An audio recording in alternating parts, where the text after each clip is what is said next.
Once again, thank you for joining us. Let's get into it, and we begin with that Finance Act, which is supposed to be implemented, and the Court of Appeal has lifted an order issued last month suspending the implementation of the Finance Act 2023 after Treasury CS Professor Njuguna Ndung'u argued that the government is losing $500 million daily following the freeze. Now, three bench lifted the suspension placed on June 30th pending the determination of an appeal filed by Professor Ndung'u. This now means that the government can go ahead and implement the entire taxation measures, including the controversial 16% increment on fuel and the 1.5% reduction on salaries to cater for the affordable housing.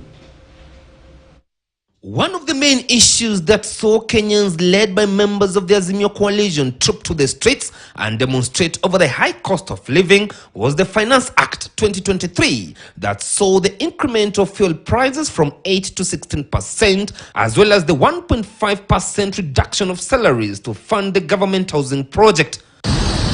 But now the relief of Kenyans was just short-lived. The Court of Appeal has given the government the green light to implement the Finance Act 2023.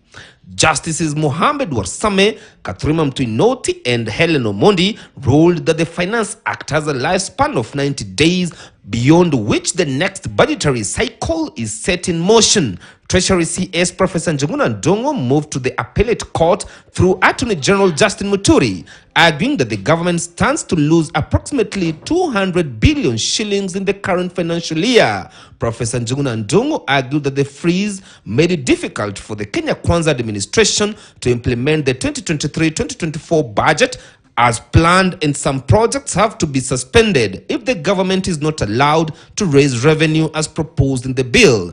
In the ruling, the three judges said taxes are continuous and annual mechanism, and members of the public can get a refund for overpaid taxes and levies when making subsequent tax payments.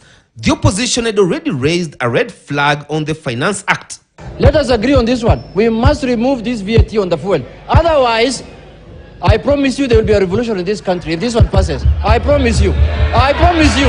I promise you. Right now, Kenyans cannot even afford to pay the fares from where they are to the working place and even to schools. So when you increase to 16%, it means the cost of living is going to be very high because unga is going to be high.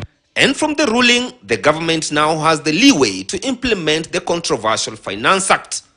Chris Tairo, KTN News.